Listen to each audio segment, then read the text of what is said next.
Pia and Catriona ayaw sa anti-terrorism bill. Panoorin natin ang video kung bakit pinanatan ni Banatbay ang dalawa na mga Miss Universe. Tama ba si Pia at si Catriona? Tama ba si Banatbay? Mag-comment down below. Kaya daw hindi umaasenso ang Bicol, ha? Sabi ni isang vlogger, ha? Dahil daw hanggang ngayon sobrang dami pa ring mga NPA doon. Totoo ba yun? Totoo ba yun? Tinatanong natin, ha? Biglang kabig si Catriona. I-revise na lang daw. Kabig ka dyan. Wala na, binitawan mo na yan. O, to sa'yo. O. Idol, inayos na ni Catriona ang great statement niya. Wala kang pakialam. Ha? Revised terror bill ba? Pinalitan niya ng revised terror bill? Kasi daldal kayo ng daldal. Inuuna nyo yung dakdak bago mag-research Oy, Banatbay, idol, inayos na ni Catriona ng great statement niya. Pinalitan na niya ng revised terror bill. Kasi daldal ka ng daldal. Hindi mo muna binabasa. Ha? Yan, bawi-bawi daw. Bumawi na daw si Catriona. Yan kasi. Ha? Alam mo, sa totoo lang, ha? Kaya ako nabibuisit sa mga to. Lalo na yung mga kasamahan ko dyan sa ha? Sa isang group, Manila Bigan. Ha? Nakipagtalaktakan tayo dyan. Ha? Kesyo daw, yung una nakikipag-argument pa sila nung wala na silang masagot. Kesyo daw, manager lang kasi ako ng Mocha Girls. Anong kinaugnayan nun, mga bobo? Sorry pero anong kinaugnayan yung pagiging manager ko ng Mocha Girls para sa opinion ko sa anti-terror bill? Ha? Mga aning lang kayo. Hindi ko maintindihan pinoprotektahan ng rights ng mga animal. Pero ang rights ng mga Pilipinong mabuhay na mapayapa na walang terorista, hindi nyo pinoprotektahan. Mga hipokrito kayo! Ha? Nagalit na.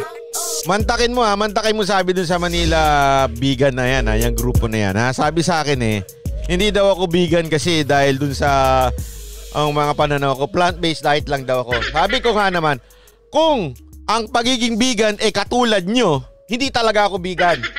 Ha? Hindi talaga ako vegan kung ang katulad ninyo yung mga vegan. Ewan ko ba, alam kong gulay nagpapakasustansya yan ng pag-iisip, pero yung pag-iisip nyo wala na sa lugar. Ha? Pinoprotektahan nyo yung mga animal, tao, ayaw nyong protektahan. Ha? Tapos sasabihin nyo, depende kasi sa interpretasyon yan Lahat ng batas may interpretasyon. Ang bobo naman. Lahat ng batas, pwedeng mali-mali ang interpretasyon. Depende kung sino mag-execute nun. Okay? Pwedeng sabihin itong pulis, hindi, ganito. Kaya nga tayo merong korte. Kaya nga tayo nandyan ng korte. Siya magsasabi, tama ang ginawa ng pulis, mali ang ginawa ng pulis. Ang tanong, etong tanong na matindi. Pag hinuli ba, pulis lang ba? Wala na, hindi nadadaan sa korte? Sablay ho kayo dyan. Sabi nga ni Ping Lacson, pagkahuli, immediately, nakasulat po yun nasusulat, immediately, kailangan sabihin sa korte. Kailangan din sabihin sa Human Rights Commission. Sa kayo nakakita ng ganun? Bigla tuloy ako nalaglag sa upuan ko. Sabi ko, Nick, bakla pala itong anti-terrorist bill na ito. Ay, sorry sa term. Hindi ako nagana ng mga bakla Pasensya na. Nadulas lang. Baka hindi na daw kayo magkaibigan. Sabi ko, kung ganyan din ang mga katulad ninyo, mga bigan, hindi talaga ako bigan. Kahiya-hiya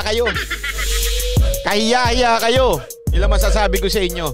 Pero kung legit lang, excuse me nga, tingnan nyo nga yung katawan nyo sa katawan ko. Joke lang. Hindi naman ako nagyayabang. Ha?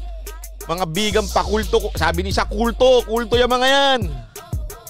Kasi mantakin mo, protektahan mo yung mga animal, ha? Itong ipis, kailangan wag nyong paapakan yan, ha? O kaya itong wag nyong yan, ha? Yung ibon, wag nyong kakainin yan, ha? Yung ibon tuloy, manok. Yung manok, wag nyong kakainin yan, ha? Pero, galit kami sa anti-terrorist bill? Bakit? Puproteksyon na nito yung yung mga mananakit.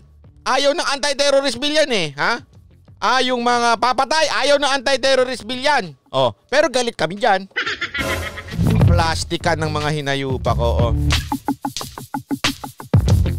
Bansang Bangladesh, sabi nitong isa, Nga 2009 may batas na sila na anti-terrorist bill eh. Ay nako.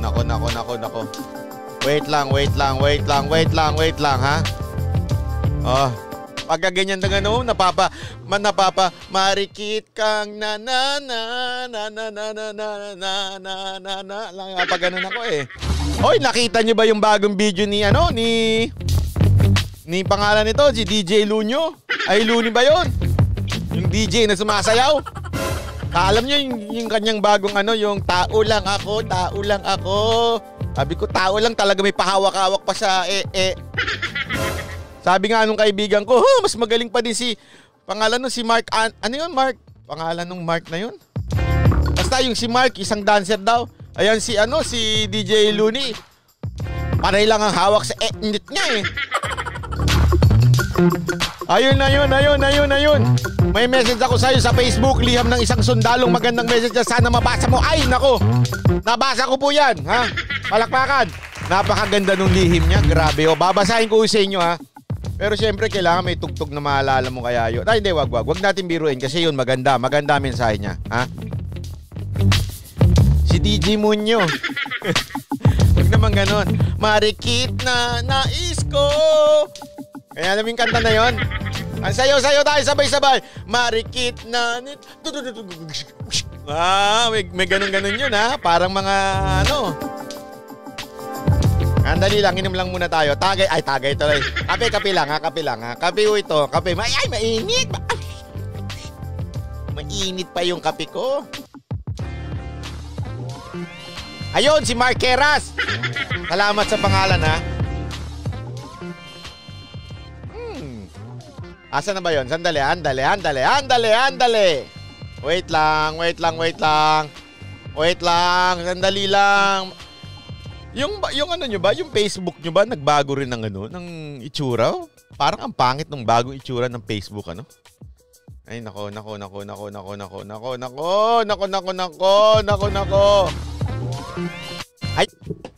Ay, nalaglag. Ano yung nalaglag? Ay, nako. Ayan na. Oh, yun na. So, ganito nga yung nangyayari sa mundo natin ngayon, ha? Eto, syempre, mga may ingay na mga katulad nito nila, pero sabi naman, bumawi naman daw, Bumawi na daw to si Catriona Gray, ha? Pabawi-bawi ka pa ngayon, ha? Porket nabash ka, ha? At saka ito si Pia Wurtzbach, ha? Itong si Pia Wurtzbach na ito, ha? Hindi ko maintindihan. Talagang galit na galit sila. Okay, sige. Okay lang. Kung ako, sabihin na natin, nirespetuhin ko. Irerespeto ko ang inyong pananaw. Ha? Nagalit kayo dyan sa anti-terrorist bill na yan. Sige. We have a freedom of speech. Sabi mo nga, di ba? Ano ba sinabi mo? Nanggigigil ka? Parang may gusto kang ilabas. Ang di mo kailangan niyang gusto mo ilabas? Boyfriend mo. Abag, kaya lang yan. O kaya kung meron ka mang asawa, sa asawa mo na lang. Ha? Balik tayo sa kanilang dalawa, ha? Dito sa magandang dilag na ito, ha? Sinong mas maganda sa inyo? Si Catriona o si Pia? Ang totoo, ha? Sinong mas maganda sa inyo? Ako kasi hindi ko beauty yung mga pang Miss Universe, Sa totoo lang, hindi ko kursunada yung itsurang Miss Universe. Parang ang dating kasi sa akin medyo hindi ko talaga type Pasensya na. Sarili ko yun. Yung mga type natin yung mga katulad ni Ivana ng buhay ko. Oy, si Nobel Tuliao. 99 cents. Dollars, ha? Uy pala, may binabati akong bata. Nag-message na naman yung bata na yon na nanonood. Tuwang-tuwa siya pag sumasayaw si Banat Boy. Talagang napapasayaw siya. Tapos nahihiya tuloy ako kasi pag nagsalita ako, syempre not for kids. Sa mother niya at sa father niya, paki-explain na lang kunwari ang pinag-uusapan natin, mga toys, mga Barbie dolls, ganyan. Kunwari pinag-uusapan natin, diba? Kung ano-ano lang. Wag ho kayong sabihin niyo sa kanya, wala ho ito, biro-biro lang to. Ha? Mas maganda si Ivana. Ayan Pia, malaki kasi ang Ay, di ko alam Mas maganda pa rin si Kim Chu. Oo, sa ako nagaganda na ako kay Kim Chu ha. Pero sabi ni isa, mas maganda pa rin si Mocha Uson. Ay, palakpakan. Siyempre, love your own. Wag na natin yun. Dapat si ako sa akin, type ko tuloy. Mas gusto ko rin yung si Kim Chiu, maganda rin yung itsura nun. Yung itsura lang ha. Wag nang pagsasalitain, please lang ha. Yung mga ganun jowa, oy, pagka may jowa kang ganyan, ganda. Magsasalita na, oy. Mas maganda sa yung hindi nakangiti, mas maganda sa yung naka-close ang lips. Sabihin mo, isabol ang lips mo kaya wag ka nang magsalita. Ganyan ka na lang ha. hindi. Biro-biro lang ha. Si Pia wala akong sinasabing mukhang ha. Ito si Hope Menyor ha. Susan Broiler, handa silang maging parausan ng mga commander. Hay, grabe naman yun, grabe naman. Huwag naman gayon. Si Ibanang maganda, Banat Boy. Ay, nako, sinabi nyo, ha? Sinabi ninyo. Lalo na sa personal, ang simple ng itsura niyan. Yummy. Ha? Ay, nako. Ibanang, kilala mo si Looney Tunes, ha? Mabait yan si Ibana. Kaya lang yung tingin niya parang yung jowang nangaaway lagi. Yung parang jowang lagi nagseselos. Parang mahirap yung ganyan jowa. Yung hindi mo mauuto, parang ganon. Hindi katulad ni Kim Chiu, yung jowang pwede kang magpaalam kahit bawal. Ganon. Diba? Ay, nako. Sad to say, Philippines now is a top 1 in global hindi naman top 1. Top 1 ba? Parang hindi naman. Parang nakita ko top 9 in the world. That is, ay talaga? Ay, talaga lang Sige nga, ma-research nga natin. Nakita ko yung top 9. Pero yung top 1, hindi ko sure yun Hindi ako sure doon. Dili man ako sure ha. Kung gusto mo maging NPA, mag-aral kayo sa UP at PL. Hindi naman lahat. Alam nyo, yung mga nagrarally sa UP, ilan lang naman yan. At totoo lang karamihan na nagrarally dyan, tagalabas, pumapasok lang. Mga walang galing bundok. Totoo. Yung mga ang dami kong kilalang nag-aaral dyan, walang pakialam Nung panahon namin, ewan ko, At saka nga pala meron nung sumisita sa akin itong Kapamilya World na ito. Shout out to you, Kapamilya World! Lagi ko daw binabanatan yung mga artista nila. Excuse me po! Binabanatan ko rin mga kapuso. Diba? Sabi ko nga sa kanila, maglagay sila ng name tag nila kasi hindi nakilala yung mga artista nila. Ang babaduy pa. Sorry sa mga kapuso Love ko kayo. Ito sabi nung Kapamilya World, lagi ko daw silang binabanatan. Tapos yung picture na ginagamit ko, yung mga pangit ko pang picture. Talagang pinagtitripan nila. Okay lang. Sabi ko nga sana marinig ng mga kapamilya nyo yung mga pinagsasabi ko I-share nyo na rin tong link ko sa mga Kapamilya World na yan Alam mo kasi problema, ito lang masasabi ko Mandali lang Seryoso itong usapan na ito Etong mga artista ng ABS-CBN. Kaya pansinin nyo yung mga may ingay na yan. Kakaramihan din dyan yung mga artista ng ABS-CBN. Siyempre, laos na Wala na silang programa.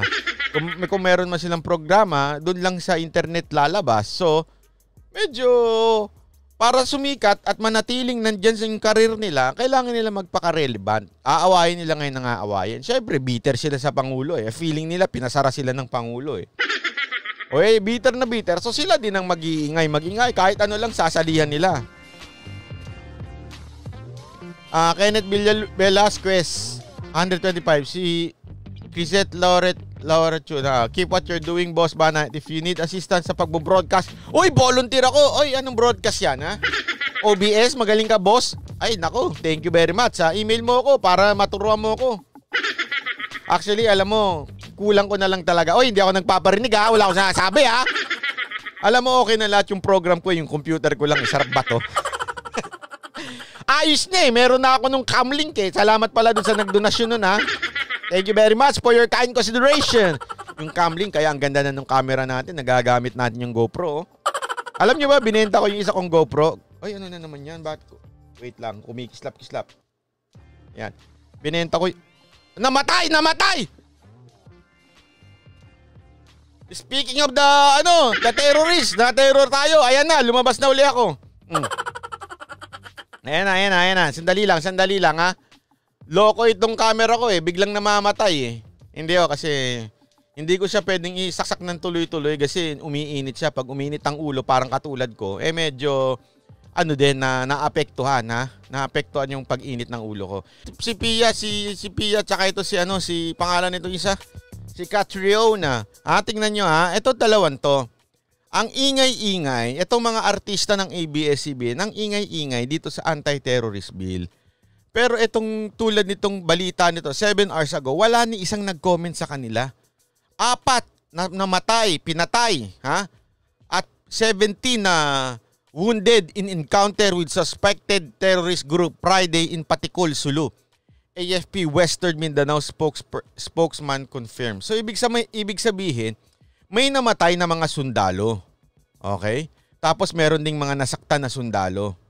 Dahil dito sa mga terorista na ito, ang tanong, bakit itong mga artista hindi nagko-comment? Bakit hindi nila i-condena yung mga terorista? Bakit hindi nila i-condena yung mga NPA? Ha? Ba't hindi nila suportahan ito? Sige, Angel Locsin, isa ka pa. Isa, tanungin kita, bakit hindi mo komentuhan? Magalit ka sa mga NPA nga? Sige nga. I challenge you. Magalit ka sa mga NPA. At ipagtanggol mo itong mga sundalo. Huwag mo sabihin inabuso ng mga sundalo yung mga terorista kaya sila pinagpapatay. Sige nga. Yun ang tanong ko lang Kayo ba ay kahit kailan po, nagkomento kayo ng suporta nyo sa Army ng Pilipinas? Sa mga sundalo natin? Never kayong sumuporta sa mga sundalo natin. Mahiya naman ho kayo. Tapos sasabihin ninyo, against kayo sa anti-terrorist bill dahil labag ito sa karapatan ng tao? Paano yung karapatan ng mga sundalo? Karapatan ng mga pulis? Hindi porket may masamang pulis na 1, 2, 3 o 10, masama na ang buong institusyon ng PNP. Hindi ho ganun yun. O may mga tulongges na pulis, may mga tulongges na sundalo, pero hindi ho lahat mabuti. Pero ito ang sasabihin ko sa inyo. Walang matinong NPA. Walang matinong terorista. Yan ang dapat na kinukundina ninyo. Yun na nga doon na ako naiinis Alam nyo, wala. Ito, it's reality. May mga masamang pulis. May mga damunyong pulis, may mga damunyong sundalo. Pero kokonti lang ho yan. Kung ikukumpara mo sa sobrang dami ng mga sundalong matitino, sobrang dami matitinong pulis, ang dami ho diyang matitino. Unfair naman kung sasabihin nyo abusado na lahat sila. Unfair yun. Kagaguhan po yun. Naintindihan nyo? Pero ito sigurado ko. Walang matinong terorista. Pero kahit kailan hindi nyo kinundina. Kayong mga artista kayo, humarap kayo sa akin, mga hinayupa kayo. Harapin nyo ako, sabihin nyo sa akin. Merong mang matinong terorista? May matinumang NPA? Bakit never ninyo kinundina? Hina-high-blood nyo ako!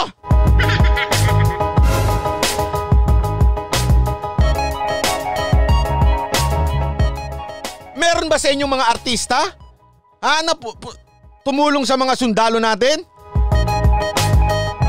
Meron ba sa inyo na nagsabi na sinusuportahan ng mga sundalo namin? Buti pa si Mateo, di ba? Pangalan nun? Si Matthew yung gwapo? Yung yummy? Yummy. Ito, basahin ko na yung message ng sundalo Sandali. Basahin ko lang sa inyo baka sabihin ng iba, di naman sundalo yan Ang importante dito yung essence ng kanyang sulat. Ito yung sulat. Ito ang nararamdaman ng mga sundalo. Makinig kayo mga lintik kayo, mga artista kayo. Lalo ka na, Pia. At saka ikaw, Catriona. At saka ikaw, Angel Locsin. Makinig ka. At saka ikaw, Katniel. Ito, makinig kayo. Lihim ng, namatay na naman. Ayan talaga, sinasabotahe. Ang anti-terror bill. Ito ang lihim Okay, sandali lang. Kailangan medyo ang tugtog natin dito hindi masyadong majingay. Tahimik tayo. Seryoso ito. Ako'y hamak na sundalo lamang na nais maglingkod sa bayan. Binubuwis ko ang buhay para makamit ang kapayapaan na alam naming kailanman hindi natin makukuha hanggang may mga taong nagmamanipula at gumagamit sa murang kaisipan ng mga kabataan. Marami nang pinagdaanan ang Pilipinas sa kamay ng mga terorista, ngunit hindi ito ramdam sa gawing Luzon, kundi sa Visayas at Mindanao lamang. Baka nakakalimutan na natin ang Zamboanga Siege, Marawi Siege, ang mga pambobomba sa simbahan at sa Davao, ang Mama Sapano massacre kung saan namatay ang 44 na SAF at ang 11 na sundalo na pinatay sa gitna ng paglilingkod sa kabila ng COVID. Nakakalungkot isipin na Tigaluson na hindi naman nakaranas ng pananamantala at pang-aabuso ng mga terorista ang lakas ng loob na lumaban sa batas na ito. Tama. Nakakatawa lang na isipin na sinisigaw ninyo na minamahal ninyo ang bansang Pilipinas ngunit hindi ninyo sinasaalang-alang ang buhay ng mga kapatid ninyo sa Mindanao na pangunahing apektado sa kamay ng mga terorista. Sa bagay, hindi nga naman ninyo alam yung hirap dahil naninirahan kayo sa magagarang tahanan, makakatulog kayo ng mahimbing at nakakasama ninyo ang inyong pamilya na matiwasay. Sinasabi siguro ng karamihan na sundalo na pinasok namin kaya wag kami magrereklamo kung nakikipaglaban. Ngunit alam naman nating lahat na walang pera o propesyon ang makakatumbas sa buhay ng isang tao. Ang aming pinanghahawakan na lamang ay kung mamamatay man, mamatay kaming nakikipaglaban. Asan na yun? Pakikipaglaban, wait lang, nawala. Yon, para sa kapayapaan ng mga lugar na aming nasasakupan. Mamatay kami ng mayroong dignidad, malinis na konsyensya at mga totoong pagmamahal sa bayang Pilipinas. Walang may alam sa inyo na mga gabing halos wala kaming tulog habang kayo ay naghihilik.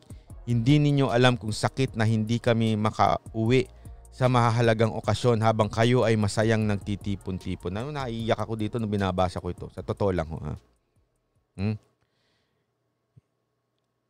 Ito. Okay. Hindi ninyo alam kung ano ang pakiramdam na malagasan ng kasamahan habang kayo ay malayang nakakasigaw. Wala kayong alam sa lahat ng sakripisyo ng libu-libong sundalo na nauuna sa amin para lamang maligtas ang kapwa nating Pilipino laban sa terorismo. Kaya ito lang ang panawagan ko kung nais mong ibasura ang bill na ito.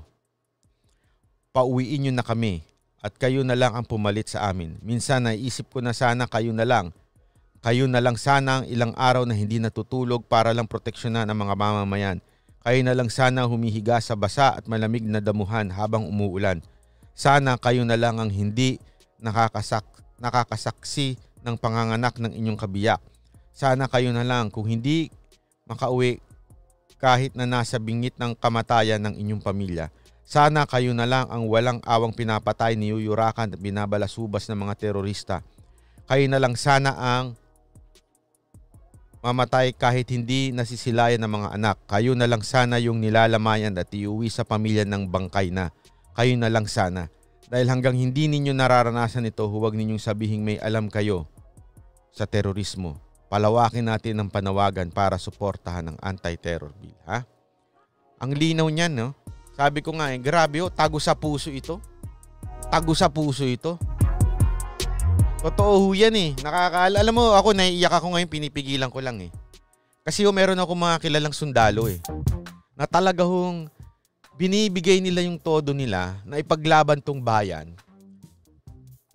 Kaya lang may isip mo, itong mga terorista na ito, ang koneksyon nila, mga politiko, ang mga bala na pumapatay sa mga sundalo na ito ay bala na nanggagaling sa pera ng mga politiko na kanilang pinagsisilbihan.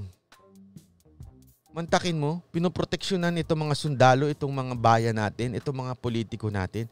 And yet, isipin nyo tayo, ang lakas ng loob nating sabihin na galit tayo sa anti-terrorist bill na makakatulong sa kanila. Mahiyahiya naman ho kayo. Yun lang ang mensahe ko dito. Mahiyahiya naman yung mga nagsasalitang sinasabi nyo, alam ninyo ang ibig sabihin ng terorista. Nagagalit kayo? Ako, sabi ko sa inyo, makikipagpatayan ako sa mga tao na hindi patayan ng ng debate. Hindi ako violente Makikipagpatayan ako ng debate. para ho dito sa ating mga walang boses na mga sundalo. Sabi ko nga sige, magalit na kayong mga terorista sa akin, kayong mga NPA, ha? Kayong mga hinayupa, kayong mga politiko, kayong mga walang alam na mga artista na kaya lang nagsasalita dahil gusto nilang maging relevant.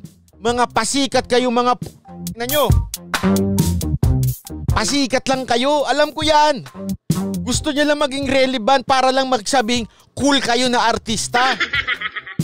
Alam nyo, sa bawat pananalita ninyo, sinisira ninyo ang ating mga kababayan, ang ating mga sundalo. Salamat po, Ilay Langit, sa $20. Yes, i-share natin yan.